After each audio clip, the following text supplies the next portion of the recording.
بسم اللہ الرحمن الرحیم۔ حضرت ابوبکر کہتے ہیں تین کام مجھے رلا رہے ہیں، میری بات فالو کریں، گستاخی نہیں کر رہا، وہ یار دلائل دے رہا ہوں۔ گستاخی کے فتوے تو وہ لگائیں گے نا جن کے پاس دلیل ہو نا۔ جب نبی کی بیٹی کو وراثت مولوی جی، تو نبی کی بیویاں وہ کس حق سے نبی کے گھروں میں رہتے؟ ایک مولوی کہتا ہے حضور نے ان کو ہبا کیے تھے۔ میں کہا شکر ہے تسی مان جاندے ہو کہ ہبا ہوئے سن، نہیں سمجھے۔ میں نے کہا کوئی ضعیف روایت دکھا، میڈ ان دمشق کی دکھا دے، نہیں سمجھے۔ من گڑت گھر سے گڑ کے لے آ، کوئی ضعیف روایت مجھے دکھا کہ حضور نے دیے، نہیں دیے۔ جب وراثت ہی نہیں ہوتی تو معاملہ ختم ہو گیا نا۔ بولیں یار اس کا مطلب ہے یہاں معیار اور ہے وہاں معیار۔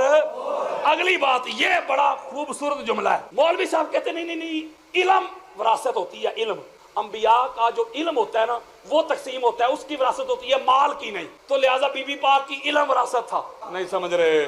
ہم مولوی کی بات مان لیتے ہیں، وہ کہتا ہے علم ہوتی ہے وراثت انبیاء کی، علم نالج، مال نہیں۔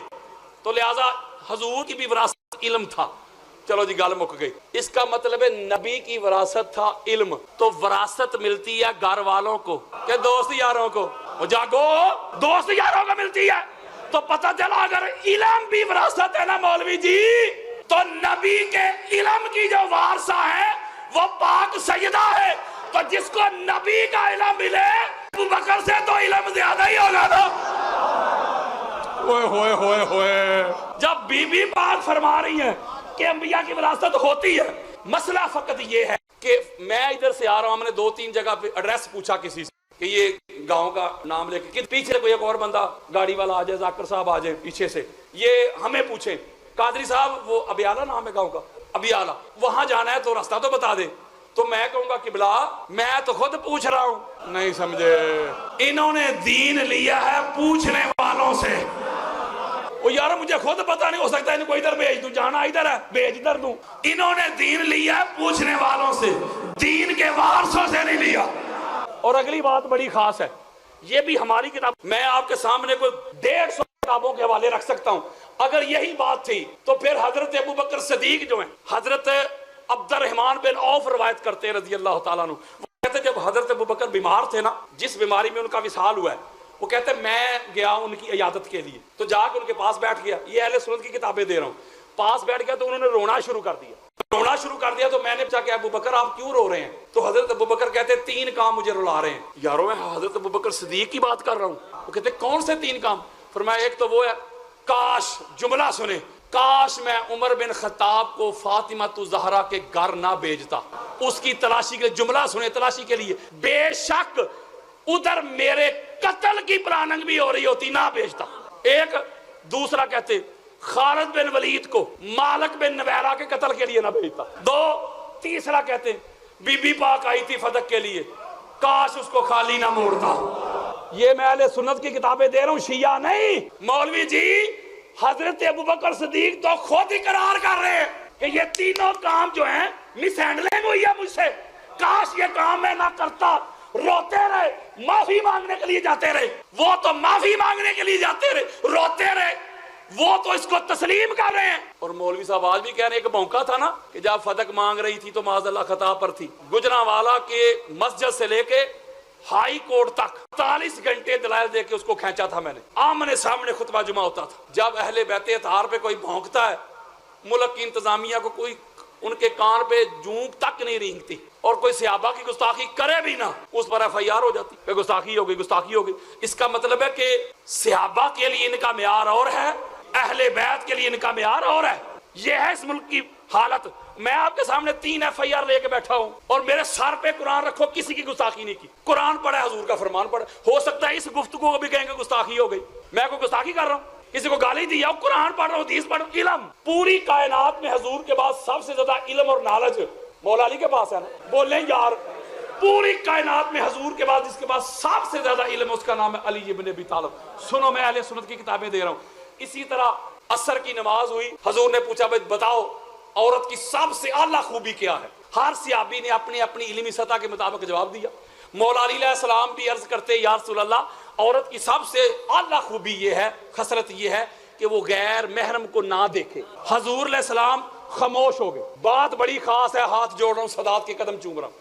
حضور علیہ السلام جب خاموش ہو گئے تو مولا علی علیہ السلام پریشان ہو گئے. یا رسول اللہ میرا جواب ٹھیک نہیں؟ آقا علیہ السلام فرماتے ہیں کہ تیرا جواب 100% درست نہیں. مولا علی علیہ السلام بڑے پریشان ہو گئے. پریشانی کی عالم پریشانی تو بنتی تھی نا, حضور کے بعد اتنا زیادہ جس کے پاس علم ہو, نالج ہو, فہم ہو, ادراک ہو, شعور ہو, جبریل بھی جس کا شاگرد ہو, تو پریشانی تو بنتی تھی. گھر تشریف لے پریشانی کی حالت میں. پاک سیدہ نے جب مولا علی علیہ السلام کے چہرے کو دیکھا تو فرماتی ہیں علی پریشان کیوں ہیں؟ مولا علی علیہ السلام فرماتے ہیں کہ فاطمہ, حضور نے ایک سوال پوچھا تھا کہ عورت کی سب سے بہترین خوبی کیا ہے, خصلت کیا ہے, ایٹریبیوٹ کیا ہے؟ تو میں نے کہا تھا یا رسول اللہ عورت کی سب سے اعلیٰ خوبی یہ ہے کہ غیر محرم کو نہ دیکھے. حضور نے جواب قبول نہیں کیا, اس لیے پریشان. تو پاک سیدہ فرماتی ہیں علی نہیں, عورت کی سب سے اعلیٰ خوبی یہ نہیں کہ غیر محرم کو نہ دیکھے, عورت کی سب سے اعلیٰ خوبی یہ ہے کہ خود کو ایسے رکھے غیر محرم اسے نہ دیکھے. لو جی یہ جواب لے کے مولا علی علیہ السلام مغرب کی نماز کے لیے چلے گئے مسجد نبوی. نماز ہو گئی, حضور علیہ السلام نے جب سلام پھیر دیا تو مولا علی علیہ السلام عرض کرتے یا رسول اللہ آپ نے سوال پوچھا تھا, جواب دینا چاہتا ہوں, بتاؤ جواب. یا رسول اللہ جواب یہ دینا چاہتا ہوں, آپ نے کہا تھا نا عورت کی سب سے اعلیٰ خوبی کیا ہے, تو عورت کی سب سے اعلیٰ خوبی یہ ہے کہ خود کو ایسا رکھے کہ غیر محرم اسے نہ دیکھ سکے. تو میرے اور آپ کے پیارے آقا, حدیث میرے موبائل میں پڑھی ہے, کسی کو چاہیے, میرے آقا نے مسکرا کے فرمایا علی کس سے پوچھ کے آیا؟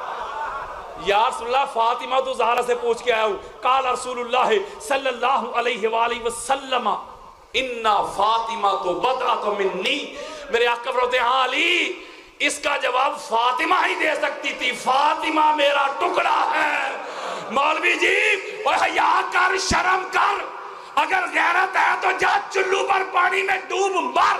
پاک محمد کے بعد جو ساری کائنات سے بڑا عالم ہو, جس کے پاس علم ہو, فہم ہو, ادراک ہو, شعور ہو, اس علی المرتضیٰ کی جو بی بی استاد بن جائے, اس بی بی کو اتنا تو علم ہوگا نا کہ انبیاء کی وراثت ہوتی ہے کہ نہیں. ہوئے ہوئے ہوئے ہوئے ہوئے, یہ جو بدعت منی ہے نا, بدعت منی, بس کلوزنگ کرنے لگا ہوں, پریشان نہ ہو, یہ جو بدعت منی ہے. ایک روایت میں حضور نے فرمایا فاطمہ تو مدغۃ منی. جو ادھر سادات بیٹھے ہوئے ہیں ان میں کہ میں قدم چوم کے کہ یہ نقطہ بڑا خاص سمجھانے لگا ہوں آپ کو. فاطمہ تو مدغۃ منی. امام احمد بن حنبل یہ حدیث لے کے آئے. مدغہ, what is the definition of مدغہ؟ مدغہ کیا ہے؟ فاطمہ میرا مدغہ ہے. سورہ حج کی آیت نمبر 5 پڑھیں. اللہ نے رحم مادر میں بچے کی جو پرورش کا پروسیس ہے اس کو بیان کیا. اللہ کہتا ہے میں نے تمہاری جو کیمیائی تخلیق ہے وہ تو مٹی سے کی, اور جو حیاتیاتی ہے وہ کی نطفہ سے, ثم من نطفۃ ثم من علقۃ ثم من مدغۃ. اب بولو یار, رحم مادر میں نطفہ آتا ہے, پھر اگلی سٹیج علاقہ بن جاتا ہے, ہینگنگ میس بن جاتا ہے, جالا سا بن جاتا ہے, تیسرا مدغہ. اللہ کا قرآن کہتا ہے جب مدغہ بنا تو مدغہ میں اللہ روح ڈالتا ہے. خاصاں دی گلے ہم آگے حضرات, قال رسول اللہ صلی اللہ علیہ وآلہ وسلم فاطمہ تو مدغہ تو منی. لوگوں, فاطمہ محمد کا وہ ٹکڑا ہے, فاطمہ محمد کا وہ حصہ ہے, فاطمہ میں محمد کی روح بستی ہے. اور قرآن پڑھو, حدیث پڑھو. مدغہ, مدغہ دل کو بھی کہتے ہیں. صحیح مسلم میں حدیث ہے, آقا علیہ السلام فرماتے ہیں کہ ان فی الجسد مدغۃ, انسان کے جسم میں ایک مدغہ ہوتا ہے. مدغہ اذا صلحت صلح الجسد کلہ واذا فسدت فسد الجسد کلہ. اگر وہ سمر جائے سارا جسم سمر جاتا ہے, بگڑ جائے سارا جسم بگڑ جاتا ہے. الا وہی القلب, وہ مدغہ انسان کا دل ہے. میں ایک بات آپ سے پوچھتا ہوں, ٹکڑوں ٹکڑوں میں بھی فرق ہوتا ہے. یہ ہاتھ ٹکڑا نہیں جسم کا, بولو. بے شمار آپ نے لوگ دیکھے جن کے ہاتھ نہیں زندہ ہے, پاؤں بھی ٹکڑا ہے, جسم کا حصہ ہے. بے شمار لوگ دیکھے ہوں گے جن کے پاؤں نہیں زندہ ہے, ایک آنکھ نہیں زندہ ہے, ایک گردہ نہیں زندہ ہے. نہیں سمجھ رہے. دنیا میں کوئی ایک بندہ تو مجھے دکھا دے جس کا دل نہ ہو اور وہ زندہ ہو. بولے نہیں نہ رہ سکتا. دل مرکزی پارٹ ہے, پورے جسم میں خون سپلائی کرتا ہے, اس کو پیور کرتا ہے, اس کی صفائی کرتا ہے. بولو یار. حضرات, میرے آقا نے فرمایا لوگوں, فاطمہ محمد کا دل ہے. یہ جو محمد تمہیں چلتا پھرتا اٹھتا بیٹھتا نظر آتا ہے, یہ جو سانسیں چلتی نظر آتی ہے, جو رگوں میں خون دوڑتا نظر آتا ہے, اس جسم کا دل فاطمہ بطول زہرا ہے سلام اللہ علیہا. یعنی آقا علیہ الصلوۃ والسلام. ابھی وہ شاہ صاحب نے ایک شعر میں ایک جملہ کہا کہ نبی کی ماں, نبی کی, حضور نے فرمایا اِنَّ فاطمہ تو ام ابیہا, کہ بے شک فاطمہ اپنے باپ کی ام ہے. بولو کیا ہے ام کا پتہ کیا معنی ہوتا ہے؟ امن عربی کا لفظ ہے. امن کا معنی ہوتا ہے اصل, بگننگ, اوریجن. جس سے کوئی چیز بنے نا اسے کہتے ہیں امن. ماں کو پتہ کیوں کہتے ہیں امن؟ بچے کی ابتدا ماں سے نہیں, اس لیے امن ہے نا. اصل کو کہتے ہیں امن. ام القرآ مکے کو کہتے ہیں, ام القرآ قرآن کہتا ہے. یہ جو زمین ہے نا اس کی ابتدا مکہ تھی, اسے کہتے ہیں ام القرآ. قرآن کی پہلی سورہ ہے سورہ فاتحہ, اسے کہتے ہیں ام القرآن. قرآن کا آغاز یار جتنے بھی علوم ہیں لوح محفوظ میں اسے کہتے ہیں ام الکتاب. تو ام کا معنی ہے اصل. جملہ کہنا جس کا نصیب. میرے آقا فرماتے اِنَّ فاطمہ تو ام ابیہا, لوگوں فاطمہ اپنے باپ کی ام ہے. یا رسول اللہ, ساری کائنات کی ام تو اب ہے, ساری کائنات کی اصل, اوریجن, مبدا, بگننگ, جڑ, روٹ, فاؤنڈیشن, بنیاد تو آپ ہیں. کوئی آپ کا بھی آغاز ہے؟ میرے آقا نے فرمایا لوگو محمد کی اصل کا نام زہرا ہے, محمد کی بگننگ کا نام زہرا ہے, محمد کے مبدا کا نام زہرا ہے. جس نور سے اللہ نے محمد کو بنایا ہے اسی نور سے اللہ نے زہرا کو بنایا ہے. اب اگلا نقطہ, اس کا مطلب ہے حضور بن کے کل, حضور بن کے کل, حضور بن کے کل. یہ دیگر جو ہیں بی بی پاک, مولا علی, حسنین کریمین, 14 کے 14, 13 بن گئے اس کل کا جز. چلو میں حدیثیں پڑھ دیتا ہوں. فاطمہ تو بدا تو منی, فاطمہ اسی کل کا ٹکڑا. علی منی وانا من علی, علی مجھ سے میں علی سے. الحسن والحسین منی وانا منہما, حسن حسین مجھ سے میں حسن حسین سے. اولنا محمد, اوسطنا محمد, آخرنا محمد, کلنا محمد, سارے کے سارے محمد. بولے یار یعنی کل کے جز. قرآن کی کتنی صورتیں؟ 114. 114 کو جمع کرے تو کل, الگ الگ کر دے تو جز. میں سورہ کوثر, ایک میرے پاس تو سورہ کوثر ایسے جز جز, میں اس بچے کو بیٹا ادھر آ, یہ پکڑ سورہ کوثر ادھر رکھ دے. بولو یار کی ہو گیا جی؟ بچہ کہے گا حضرت صاحب تھوڑی ماتے نہیں ماری گئی. کیوں؟ یہ قرآن کا ٹکڑا ہے. خاصا دی گل ہم آگے, یہ کیا ہے؟ قرآن کا ٹکڑا. کس کا؟ میں کہوں بیٹا قرآن کا ٹکڑا ہی ہے نا, کل قرآن تو نہیں نا. تو بچہ کہے گا حضرت جی جو ادب, جو تزیم, جو توقیر کل کی ہوتی ہے نا وہی ادب ٹکڑے کا ہوتا ہے. اور جا چلو بھر پانی میں ڈوب بھر پاک سیدہ کو جھٹلانے والوں اور کہنے والوں علم نہیں تھا, نالج نہیں تھا, معاذ اللہ غلط فہمی پہ تھی. تیرے یہ جملے پاک زہرا پہ نہیں پاک محمد میں ہے. ہوئے ہوئے ہوئے ہوئے ہوئے, کیونکہ پاک سیدہ تو جز ہے حضور کا. اب اگر بی بی پاک کے پاس کوئی علم نہیں نا تو یہ تو معاذ اللہ بے ادبی حضور کی ہو رہی ہے. نہیں سمجھ رہے؟ اگر آپ کہتے ہیں ان کے پاس علم ہی نہیں تھا تو سمجھ لے کہ حضور کے پاس نہیں تھا, ان کا حق نہیں بنتا تھا. تو آپ حضور کو کہہ رہے ہیں حضور کا حق نہیں بنتا تھا, ان کو حدیث کی خبر ہی نہیں تھی معاذ اللہ. آپ کہہ رہے ہیں حضور کو خبر نہیں تھی. بلکہ کچھ جوز ایسے ہوتے ہیں, یہ بڑا خاص نقطہ ہے, بس ختم کرنے لگا ہوں. کچھ جوز ایسے ہوتے ہیں اللہ کی قسم وہ کل کے لیول پہ چلے جاتے ہیں. یہ سورہ اخلاص کیا ہے؟ قرآن کا جوز ہے نا. بولو یار جوز سورہ اخلاص قل هو اللہ. حضور فرماتے 3 مرتبہ پڑھو. کتنی مرتبہ؟ کتنی مرتبہ؟ شیعہ سنی دونوں کرو کتابیں. 3 مرتبہ پڑھو جوز کو, کل کا ثواب لو. ابھی بھی نہیں سمجھے, ابھی بھی نہیں سمجھے. حضور فرماتے ہیں پورا ایک بندہ پورا قرآن پڑھ رہا ہے الحمد سے والناس تک, اسے ثواب مل رہا ہے پورے قرآن کا. ایک بندہ فٹافٹ 3 دفعہ سورہ اخلاص پڑھ رہا ہے, حضور فرماتے ہیں اسے بھی ثواب. تو مان لیا نا. پھر کچھ جوز ایسے ہوتے ہیں, بلکہ یہ جو قرآن کے جوز ہے, بس بڑی خاص بات دے رہا ہوں, یہ جو قرآن کے جوز ہے الگ الگ 114 ہے نا, یہ جو جوز ہوتے ہیں ان کا اپنا اپنا رنگ اور روپ ہوتا ہے, ان کی اپنی اپنی صفات ہوتی ہیں, ایٹریبیوٹ ہوتی ہیں الگ الگ سے جوز کی. مثلا سورہ کوثر کو پڑھ کے دیکھو, اس میں قرآن کا کوئی اور رنگ ہے. سورہ اخلاص پڑھ لیں توحید، اس میں کوئی اور رنگ ہے، سورہ رحمان پڑھ لیں اور رنگ ہے، مزمل پڑھ لیں اور رنگ ہے، آل عمران پڑھ لیں اور رنگ ہے، بقرہ پڑھ لیں اور رنگ ہے. بولو یار قرآن کے الگ الگ رنگ ہے نا، جمع کرو تو کل قرآن. حضرات 14 کو الگ الگ کر کے دیکھے تو یہ الگ الگ محمد کے رنگ ہیں، روپ ہے، صفات ہے، ایٹریبیوٹ ہے.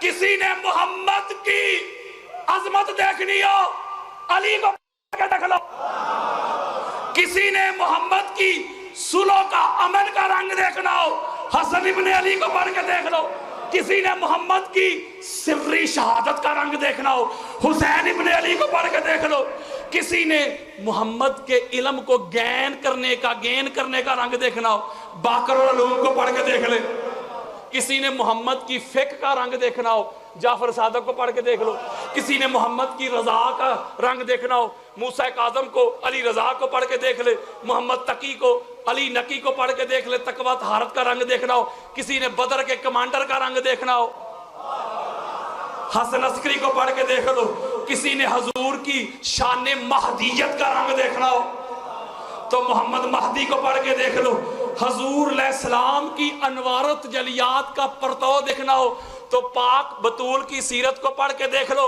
حضرت جی اور تجھے کس نے کہہ دیا کہ یہ 14 ہے؟ ان کو الگ الگ کرے تو محمد کے الگ الگ رنگ ہے، روپ ہے، صفات ہے، ایٹریبیوٹ ہے، مظاہرے ہیں، جمع کریں تو محمدیت کا عمل ہوتی ہے. صلی اللہ علیہ وآلہ وسلم. اس لیے میرے دوستوں، میرے بزرگوں، پاک منبر پہ ہاتھ رکھ کے کہہ رہا ہوں، ساری رات کتب حدیث کے سمندروں میں گوتے لگاتا ہوں. 25 سے زیادہ اہل بیت کی عظمت پہ میں نے کتابیں لکھی ہیں، لاکھوں حدیث مصطفیٰ کے میں نے جام پیے ہیں. میرے سر پہ کتابیں پڑھی ہوتی ہیں، میرے دائیں بائیں ارد گرد کتابیں پڑھی ہوتی ہیں. مجھے آج تک سمجھ نہیں آئی کہ اہل بیت کون تھے، یہ دنیا میں کس رنگ میں آئے، یہ دنیا میں کس روپ میں آئے، ان کی حقیقت کو میں نہیں جان سکا. یہ اللہ کا نور ہے. اللہ نے کہہ دیا میں اپنا خدا ہونا بھی ظاہر نہ کرتا اگر ان کو ظاہر کرنا میرا مقصود نہ ہوتا.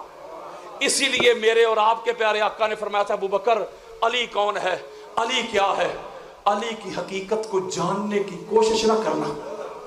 علی کی حقیقت کو یا محمد جانتا ہے یا محمد کا خدا جانتا ہے. میرے دوستوں، میرے بزرگوں، اللہ کا قرآن، مصطفیٰ کا فرمان اپنے صحابہ کو جاتے وقت حضور علیہ السلام یہی تلقین کر کے گئے، یہ تاکید کر کے گئے کہ قرآن اور اہل بیت دونوں جڑے ہیں. ان کی دہلیز پہ رہنا، ان کی بارگاہ میں جھک کے رہنا، ان کی میت میں رہنا، ان کی غلامی میں رہنا، ان کی نوکری میں رہنا، ان کی چاکری میں رہنا، واہ کیا اجر رسالت دیا امت نے. ادھر حضور کے جانے کی دیر تھی، یار لوگ اسی گھر کے دشمن بن گئے، اسی گھر کے دشمن بن گئے. پاک سیدہ روتی ہوئی کائنات سے تشریف لے کے چلی گئی. مولا علی علیہ السلام کو حالت سجدہ میں شہید کر دیا گیا. شہید کرنے والے کون تھے؟ مسلمان. مولا حسن کو زہر دے کے شہید کر دیا گیا. شہید کرنے والے مسلمان. مولا حسین کو 72 نفوس قدسیہ کے ساتھ کربلا کے ریگزار میں پیاسا شہید کر دیا گیا. اللہ کے کتے اور خنزیر بھی پانی پی رہے تھے. شہید کرنے والے کون تھے؟ مسلمان. امام سجاد کو، امام باقر کو، جعفر صادق، موسیٰ کاظم، علی رضا، محمد تقی، علی نقی، حسن عسکری علیہم السلام چن چن کے حضور کے شہزادوں کو شہید کیا گیا. شہید کرنے والے کون تھے؟ مسلمان. مسلمان تھے.